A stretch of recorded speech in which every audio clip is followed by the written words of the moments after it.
Thought it might be fun to talk about this issue of context and what the word context means. This was partly precipitated from a comment that someone had posted on my most recent video where the fella had basically said, why, if you're going to pull videos down or you're going to remove some old videos, well, why should I shoot a video response? The person was basically saying, because if I remove the video, they're going to have a kind of loss of context, so that people won't really understand what they were responding to. And I thought, boy, that was an interesting comment. And the more that I thought about it, I just laughed and I went, "What a joke! What a joke!" I mean, in some sense, this is so right. This is the concern, but this is the problem and the issue. It's a joke. YouTube is the context of no context. It's context frustration and context management. That's what the problem is. Let me see if I can get at this in a lot of ways. There's so much that could be said about this. I think the maybe first thing to be said is I've seen so much interest in this Watson that's going to take on the Jeopardy players. I think it's so funny how much you have to dig around to find that this Watson, it uses the text. Okay, Watson does not go by voice recognition, and that's so interesting, is that it goes by text, but the text that it's using can't be alphabetic text. That's what we use.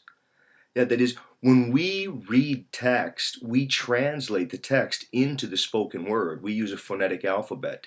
The computer doesn't do that. The computer is using those signs directly. It's not in any way interpreting the spoken word. I mean, it's bizarre the way that people can't see the difference of context between information and communication. And I'll see when you get to that more as I go along here. But yeah, again, to say that communication on YouTube, it's hopelessly frustrating, I think, because there is a radical displacement of context. Now, we can say that in a couple of different ways. One, I posted other videos on this. I think Richard Lanigan's work is some of the more useful there on making the distinction between information and communication. Information is, as Lanigan would say it, is when you have a context of choice. That is, you have some context and it's given there, and then you have some choice, and what you do is you give information by selecting one of the options from the choice, from those choices. I mean, just try to think of a true-false test or a multiple choice test, or the way that a computer operates. It has basically sequences of zeros and ones, and then its operations are always from within some context of choice. When you move to human interaction, organismal interaction, I mean, there are what's sometimes called punctuation problems in higher organisms as they relate to one another, but at least when we're talking about in language as people speak. So as I'm producing a message, there is a kind of information that's operating. That is, there are only so many sounds that I'm selecting from. There's only so many words that I'm selecting from. And to that extent, there does seem to be a context of choice from which I'm pulling in order to construct this sentence, construct this argument, whatever that is. But there's a whole nother sense in which people always have a choice of context. It's not just a context of choice, it's choice of context. And choice of context is what turns information into communication. That is, without choice of context, there really isn't communication there. I think that baffles people.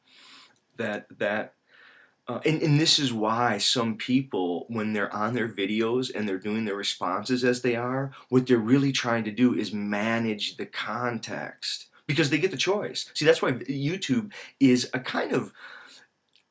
it's a technology for vulnerability management. That would be the way that I would try to get people to think about it. That more and more people are trying to manage their vulnerability through technological means, and it means that they become feebler and feebler in live time real interaction. That they're more unnerved by this lack of control over the context. They can feel how others can just recontextualize it right on the spot, and it makes them unnerved. So instead, they sort of like this ability to totally put another person in their argument within their own context. right? And a lot of communication, not just information transmission, but communication is trying to understand the context of the other, not just the information they're presenting. You want to try to see the way they're taking your information and putting it into the context that they're putting it. Um, Part of this too, and there are so many different elements. One of the key distinctions that Edward Hall makes, again, very famous, significant anthropologist, popular anthropologist, easy to read. Beyond culture would be a good one to get from him. The two concepts that he uses are, one is what he calls high context, and what he calls low context, and they're sort of set on a continuum where you could, see them varying, but a high context message is one where most of the meaning is simply understood by either the environmental situation that the statement occurred in, or it was pre-programmed into the individual. Like you can imagine twins or people who spent a lot of time together where they can just say one word and they have like an inside joke and they both get it. That's very different than like a low context situation, where the low context situation is very little of it is pre-programmed either in the environment or in the individuals, and they need to spell out and elaborate as much as they can in full detail. Like try to think of the difference between a high context act like making a shopping list for yourself, and then a low context act like spelling that shopping list out for someone else. There you'd have to give in more detail. So I think these two dynamics are part of what make for this kind of context of no context. That is, not only is there just countless problems of you're not sure if you give somebody too little of context, right? If you high context them, you mystify them. They're like, what the hell are you talking about? I can't follow. You're not giving me enough information. But if you low context them, you end up talking down to them, and it's like you're spelling everything out. That is, you say to them, well, now well is a word in English, W-E-L-L, right? And you're doing all this kind of stuff.